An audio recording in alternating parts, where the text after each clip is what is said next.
ఒక వ్యక్తి దుష్టత్వంలో ఉన్నాడు లేదా కూషన్రిస్తయము బానిసత్వంలో ఉన్నాడని ఒక వ్యక్తిని ఎలా గుర్తించవచ్చు అంటే, కీర్తన గ్రంథం 10వ కీర్తన 2వ వచనం చదువుదాం. దుష్టుడు గర్వించి దీనిని వడిగా తరుముచున్నాడు. దీనులను వడివడిగా ఏం చేస్తున్నారట? తరుముతున్నారు. వారు యోచించిన మోసక్రియలలో తామే చిక్కుకుందురు. చాలండి. దుష్టుడు ఏం చేస్తాడట? అందరూ చెప్పాలి. దుష్టుడు ఏం చేస్తాడు? గర్విస్తాడు అని బైబిల్లో. అంటే గర్వము ఏ రూపంలో ఏ స్థాయిలో నీలో ఉన్నా నువ్వు కూషన్రిస్తయము బానిసత్వంలో ఉన్నట్టే. ఆనాడు ఇశ్రాయేలు ప్రజలు అరామ్ నహరాయిము రాజు యొక్క చేతిలో ఉన్నట్టుగానే గర్వం గనక నీలో ఎలుబడి చేస్తుందంటే you are in a bondage. నీవు కూడా ఒక బానిసత్వంలో ఉన్నావు. కూషన్రిస్తయము నీ మీద ఏలుబడి చేస్తూనే ఉన్నాడు. దుష్టులు గర్వించి అనే మాట. ప్రపంచంలో దీనత్వం కోసం దేవుడు మాట్లాడుతున్నాడు. దీనులైన వారిని దేవుడు హెచ్చిస్తాడని బైబిల్లో ఉంది. ఆత్మ విషయమై దీనులైన వారు ధన్యులు, పరలోక రాజ్యము వారిది. అంటే ఒక హక్కు ఇచ్చేసాడు వాళ్ళకి, ఒక రైట్ ఇచ్చాడు దేవుడు. ఇది నాది అని అనొచ్చట. ఎప్పుడో తెలుసా? నువ్వు ఆత్మలో దీనుడిగా ఉంటే. దీనత్వం అంటే కొంతమంది కొన్ని రకాలైన అభిప్రాయాలు కలిగి ఉంటారు. దీనత్వం అంటే ఎప్పుడు తెల్లబట్టలు వేసేసుకోవడం దీనత్వం అనుకుంటారు చాలామంది. అలా ఎవరైనా ప్రతిరోజు తెల్లబట్టలు వేసుకున్న వాళ్ళు అంటే అబ్బో చాలా గొప్పగా భావించేవాళ్ళు కొంతమంది ఉంటారు. దీనత్వం అంటే అరిగిపోయిన చెప్పులు వేసుకున్న వాళ్ళని దీనులు అనుకుంటారు. చిరిగిపోయిన బ్యాగ్లు వేసుకుని తిరిగే వాళ్ళు దీనులు అనుకుంటారు చాలామంది. కోర్స్ ఆ స్థాయి ఉంటే నేను ఎవరిని విమర్శించట్లేదు, ఆ పరిస్థితి ఉంటే అనుకోవట్లేదు. కానీ అదే దీనత్వం కాదు. దీనత్వం అనేది నీ యాటిట్యూడ్కి సంబంధించింది. నువ్వు పైకి అలా చాలా దీనుడిగా చిరిగిపోయిన బట్టలు, అరిగిపోయిన చెప్పులు, చిరిగిపోయిన బ్యాగ్లు వేసుకున్నంత మాత్రాన నీ హృదయం గర్వంలో ఉండదని నేను చెప్పట్లా. హృదయంలో ఆలోచనలు బహుశా గర్వంగా ఉండొచ్చేమో. ఇతరులను తృణీకరించే అనుభవం నీలో ఉండొచ్చేమో. ఇతరులను తక్కువ చేసి మాట్లాడే అనుభవం నీలో ఉండొచ్చేమో. వారి స్థాయిని, వారి అంతస్తును, వారి భక్తి జీవితాన్ని తక్కువగా మాట్లాడి చూసే అనుభవాలు ఉంటాయి చూసారా? అవి కూడా గర్వంతోనే, అవి కూడా గర్విష్ఠుల లెక్కలో నిన్ను చేరుస్తాయి. ఏ గర్వం నీలో ఉంది? ప్రపంచంలో ఈ రోజున ఏదైనా నడుస్తుంది అంటే గర్వం నడుస్తూ ఉంది. మనుషులు తమకున్న స్థాయిని బట్టి గర్వించేవాళ్ళు ఉన్నారు. తమకున్న ధనాన్ని బట్టి గర్వించేవాళ్ళు ఉన్నారు. నాకేంటండి బోల్డ్ డబ్బులు ఉన్నాయి, చాలా ధనం ఉంది, ఈ ధనంతో నేను ఏదైనా సాధించగలని దేవుడు అవసరం లేకుండా, దేవుని దగ్గర రాకుండా చాలామంది ధనవంతుల కళ్ళు మూసుకుపోవడానికి కారణం ఏంటో తెలుసా? వారికి ఉన్న ధనాన్ని బట్టి గర్వించేవాళ్ళు. ఆ సందర్భాల్లో చెబుతున్నాను, ధనం ఉండడం తప్పని బైబిల్ చెప్పలేదు. కానీ ధనాన్ని ఎలా వినియోగించుకోవాలో తెలుసుకోకపోతే, ఆ ధనాన్ని బట్టి గర్వించడం కనుక నువ్వు నేర్చుకుంటే ఖచ్చితంగా ఒకరోజు నువ్వు ఇబ్బందులు పాలవుతాయేమో. నీ ధనాన్ని నడి రోడ్డు మీద పడేసే రోజు వస్తుంది. నువ్వు కూడబడుతున్న వెండి బంగారాలన్నీ కూడా నడి రోడ్ల మీద విసిరేసే రోజు ఒకటి రాబోతుందని బైబిల్లో రాయబడింది. ఈ లోకంలో మనం ఏది కూడా పట్టుకెళ్ళలేమని మనందరికీ తెలిసినా మన తాపత్రయం అంతా కూడా ఎప్పుడు కూడా ధన సంపాదన, డబ్బులు సంపాదించాలి ఏ రూపంలోనైనా సరే. అది తప్పు అని తెలిసినా డబ్బులు వస్తున్నాయి కదండి అన్నట్టుగా కాంప్రమైజ్ అయిపోయి ఆ ధనాన్ని బట్టి గర్వించే వాళ్ళు చాలామంది ఉంటారు. చూడండి, కొంతమంది ధనవంతుల దగ్గరికి వెళ్ళి మీరు యేసు ప్రభువుని అంగీకరించండి అంటే వాళ్ళ గర్వం ఎంత భయంకరంగా ఉంటుందో తెలుసా? నాకెందుకు దేవుడు? Why should I need God? నాకేం తక్కువని ప్రభువుని అంగీకరించాలి? బిల్లీ గ్రేమ్ అనే దేవుని సేవకుడు ఒకసారి మెర్లిన్ మన్రో అనబడే ఒక యాక్ట్రెస్ దగ్గరికి వెళ్ళాడు. మెర్లిన్ మన్రో అంటే అమెరికాలో చరిత్ర ఇంకెప్పుడు మర్చిపోదనమాట. ఆమె she was the stunning, she was very beautiful. Stunning beauty అనడానికి మెర్లిన్ మన్రోని తీసుకొస్తారు ఎప్పుడు కూడా. షికాగో నగరంలో ఆమె విగ్రహం పెద్దది పెట్టారు. అందరూ వెళ్ళి అక్కడ నిలబడి ఫోటోలు దిగుతూ ఉంటారు. మెర్లిన్ మన్రో అంటే అంత అద్భుతమైన యాక్ట్రెస్ అనమాట. అలాంటి ఆమె దగ్గరికి ఒకసారి బిల్లీ గ్రేమ్ గారు వెళ్ళి, అమ్మా నువ్వు యేసు ప్రభువుని అంగీకరించాలి, నీ అందం నీకు శాశ్వతం కాదు. ఈరోజు నువ్వు అందంగా ఉన్నావు, అందరూ నీ వెనకాల పడుతున్నారని గర్వపడుతున్నావు కదా, ఈ అందం శాశ్వతం కాదు. Your life is more valuable than anything that you acquire. నువ్వు ఈ లోకంలో సంపాదించే వాటికన్నా దేవుణ్ణి నువ్వు కలిగి ఉండడం చాలా గొప్ప విషయం. దేవుడు నన్ను ప్రేరేపించి నీ దగ్గరికి పంపించాడు, నువ్వు యేసు ప్రభువుని నమ్ముకోవాలంటే.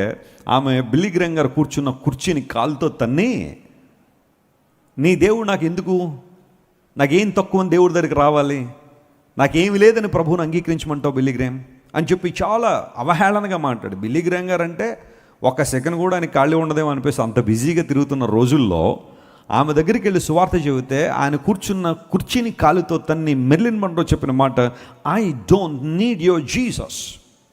ఆ సంఘటన జరిగిన కొన్ని నెలలకే మెర్లిన్ మన్రో చనిపోద్ది. అది హత్య లేకపోతే సూసైడా ఎప్పటికీ FBI అమెరికాలో FBI అంటే ఇంక వాళ్ళని మించిన వాళ్ళు లేరు. ఏదన్నా ఒక కేసు వాళ్ళు తీసుకున్నారంటే చాలా ఈజీగా సాల్వ్ చేస్తారు. వాళ్ళకే ఎప్పటిదాకా చెక్కలేదు ఆమె సూసైడ్ చేసుకుందా, ఆత్మహత్య చేసుకుందా. అయితే ఆమె చివరి రోజులు చాలా భయంకరంగా ఉన్నాయి. ఒక సందర్భంలో ఆమె ఒక పుస్తకంలో మాట రాసిందట, ఏంటంటే ప్రపంచంలో నాకు అన్నీ ఉన్నాయి, అందం ఉంది, డబ్బు ఉంది, నా ఇంటి చుట్టూ చాలామంది తిరుగుతున్నారు, కానీ ఒక విచారకరమైన విషయం అంటే ప్రతి ఒక్కరు కూడా నా మనసును అర్థం చేసుకునే వాళ్ళు ఎవరు లేరు. నన్ను ఒక మాంసపు ముద్దగానే చూశారు, కానీ నా శరీరాన్ని చూసే నన్ను ప్రేమించిన వాళ్ళు చాలామంది ఉన్నారు, కానీ నా మనసుకు ఎవరు దగ్గరగా రాలేదు, నా మనసును ఎవరు ప్రేమించలేదని ఒక సందర్భంలో మెర్లిన్ మన్రో వాపోయింది. ఎందుకు మాట చెబుతున్నానంటే, నీకు అన్నీ ఉండుండొచ్చు లోకంలో, కానీ దేవుడు లేకపోతే, ఆయన చోటు లేకపోతే, ఆయనకు అవకాశం ఇవ్వకపోతే నీ జీవితంలో అన్నీ ఒక రోజు నేను విడిచిపెట్టి వెళ్ళాల్సిందే. ఆఖరికి నాది అనుకున్న నీ దేహం కూడా ఒక రోజున నువ్వు తీసుకెళ్ళలేవని లేఖనాలు చాలా స్పష్టంగా తెలియజేస్తున్నాయి. ఏ గర్వం మనల్ని ఎలుబడి చేస్తుంది? చదువు ఉందనే గర్వం ఉందా? కొన్నిసార్లు పేరు వెనకాల 2 డిగ్రీలు ఉంటే కొంతమందిని పట్టుకోలేం, నాకంటే జ్ఞానవంతులు ఇంకెవరు లేరని అందరినీ ఇబ్బంది పెడతా ఉంటారు. నేను చెప్పిందే వినాలి అన్నట్టుగా ప్రవర్తిస్తూ ఉంటారు. కొన్ని సందర్భాల్లో చిన్న వాళ్ళు చెప్పే సలహాలు కూడా చాలా మంచియే. నయమాన్ ఇంట్లో పనికెళ్ళిన చిన్న పిల్ల సలహా చెప్పిందే లేదా? ఆమె ఏం చదువుకునుందో బైబిల్లో? నయమాను పరాక్రమవంతుడు, ఒక ఆర్మీ జనరల్. ఆయన ఒక దేశానికి ఒక ఆర్మీ జనరల్ అంటే చిన్న విషయం అండి. సైన్యం అంతా అతని చేతిలో ఉంటుంది.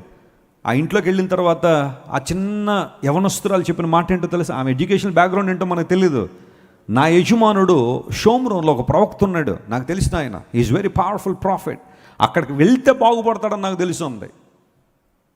నయమాను ఎంతో గొప్పగా చదువుకుని ఉండొచ్చు, ఆ స్థానానికి రావడానికి చాలా జ్ఞానం ఉండొచ్చు, కానీ ఆ చిన్న కుమార్తె ఇచ్చిన సలహా ఆ రోజు నయమాను జీవితం నిలబెట్టింది. స్తోత్రం చెప్పండి, హల్లెలూయా. కొన్నిసార్లు దేవుడు చిన్న వాళ్ళని ముందు పెడతాడేమో, వాళ్ళు చెప్పే మాటలు నీకు ప్రయోజనకరంగా ఉండడానికి. Listen to me, don't despise them. వాటిని తృణీకరించదు. నీకేం తెలుసు అసలు? నువ్వు 2వ తరగతి 2 సార్లు చదువు, నేను 10వ తరగతి 10 సార్లు చదివాను, నువ్వు నాతో మాట్లాడతావేంటి అనొద్దు. If it is a good thing, listen to them. విను, పర్లేదు. నేను నేర్చుకున్నాను ఆ విషయాన్ని. నా ముందు చిన్న పిల్లలు ఏం మాట్లాడుతున్నా శ్రద్ధగా వింటాను నేను. ఎందుకంటే ఏమో నాకు తెలియని విషయం ఏదైనా వాళ్ళ దగ్గర ఉంటుందేమో తెలుసుకుందాం అనే ఆలోచనలో ఐఎమ్ ఏ గుడ్ లిజనర్. నేను ఎక్కువ మాట్లాడడానికి ఇష్టపడను, వినడానికి ఇష్టపడతా.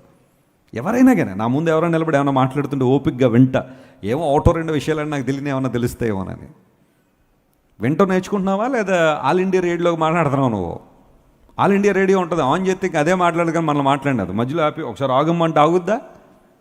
కొంతమంది అలాగే చాటర్ బాక్స్లా మాట్లాడుతూ ఉంటారు, ఆల్ ఇండియా రేడియోలాగా ఉంటారు. 1 వే అంతే. భర్తను మాట్లాడినెవరు, భార్యను మాట్లాడినెవరు? ఒకసారి ఒక భార్య భర్తను హాస్పిటల్ తీసుకెళ్ళిందట డాక్టర్ గారి దగ్గరికి. డాక్టర్ గారు, నా భర్తకు మీరు ట్రీట్మెంట్ చేయాలని. ఏంటమ్మా ప్రాబ్లం అంటే, ఈయన రాత్రులు నిద్రపోయిన తర్వాత మాట్లాడుతున్నాడు సార్, నా నిద్ర అంతా చెడగొట్టేస్తున్నాడండి, కొంచెం మీరు ట్రీట్మెంట్ చేయాలంటే డాక్టర్ గారు 5 నిమిషాలు కౌన్సిలింగ్ చేసి అన్నాడు, అమ్మ నువ్వు ఈయన్ని పగలు కొంచెం మాట్లాడిస్తే రాత్రులు మాట్లాడకుండా ఉంటాడమ్మా అన్నాడట ఆయన. అంతకు మించి పెద్ద సొల్యూషన్ ఏమీ లేదని. అప్పుడు ఆమెకు అర్థమైంది, ఈమె మెలుగుకున్నంతకాలం ఎవరిని మాట్లాడినట్లేదు, భర్తను అసలు నోరెత్తకు నువ్వు ఇంకా అంటుంది. ఆయన ఏం చెప్తుంటే ఏం మాట్లాడలే. అందరూ బట్టి అయ్యగారు రాత్రులు మాట్లాడుకుంటాడు, ఎక్కడ? నిద్రలో. లెట్ దెమ్ స్పీక్, మాట్లాడినివ్వండి. నీ పిల్లలు మాట్లాడినివ్వండి. కొంతమంది పిల్లలు ఏమైనా మాట్లాడుతుంటే నోరు మూసేయండి, మీరు మాట్లాడుతున్నారా అని మాట్లాడినవారు. వారి భావాలు, వారి ఉద్దేశాలు మనం తెలుసుకోవాలి. నేను ఆ సందర్భాల్లో నా 3 కూతుల్ని నా దగ్గర కూర్చోబెట్టి, చెప్పండి అన్న, ఏంటి, what is happening with you, what do you want to become అని అడుగుతూ ఉంటే ఎంత చక్కగా మాట్లాడతారో. That's a very wonderful experience. I would like to advise all the fathers to spend some time with your children. ఆ కిడ్స్కి మీరు ఇవ్వాల్సిన టైం మీరు ఇస్తే you will enjoy that time. చాలా బాగుంటుంది ఆ సమయం. దుష్టులు గర్వించి ఏదో ఒక స్థాయిలో, ఏదో ఒక రూపంలో, కొంతమంది కుల గర్వం ఉంటుంది. మన కులమోడు కాదంటే షేక్ అండ్ కూడా ఇవ్వద్దురా అంటాడు ఒకడు. మన కులపోడైతేనే మాట్లాడరా, మన కులం కాదు అంటే వాళ్ళు ఏమన్నా తక్కువ కులస్తులు అంటే, తక్కువ కులస్తులు నేను ఎవరు నిందించట్లేదు. భారతదేశంలో ఆ పరిస్థితి ఉంది కాబట్టి చెబుతున్నాను. భారతదేశం దాటితే కుల వ్యవస్థ లేదు. ఈ దేశంలో నా జాడ్యం, ఆ గజ్జి చాలామందిని పట్టేసింది, ఎక్కువ తక్కువ అని. ఆ కులవాడైతేనే మనం కలవాలండి. మనం సర్కిల్ పెట్టుకున్నామంటే మన కులం వాళ్ళే ఉండాలి, మనోళ్ళే ఉండాలి అందరూ, ఇంకెవరు ఉండడానికి లేదు. మనం ఒక గ్యాదరింగ్ ఉన్నామంటే మనోళ్ళు ఉన్నారో లేదో చూడండి. విచారం ఈ రోజున కొన్ని సంఘాలు కూడా కులాల ప్రాతిపదికన కట్టబడుతున్న సంఘాలు.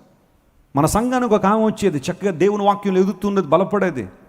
ఓ పాస్టర్ వచ్చాడు ఎక్కడి నుంచో, వచ్చి ఆమె ఈమె ఇద్దరు ఒకే కులం అని తెలుసుకున్నాడు. ఇంటికి వచ్చేసాడంట ఒకరోజు. అమ్మ ఎక్కడికి వెళ్తున్నావు? ఇలా జాన్ వెస్లీ గారు, విజయ్ కుమార్ గారు ఆ మందిరం ఉంది కదండి, దేవుని మందిరం, క్రైస్ట్ సెంటర్కి వెళ్తున్నానని.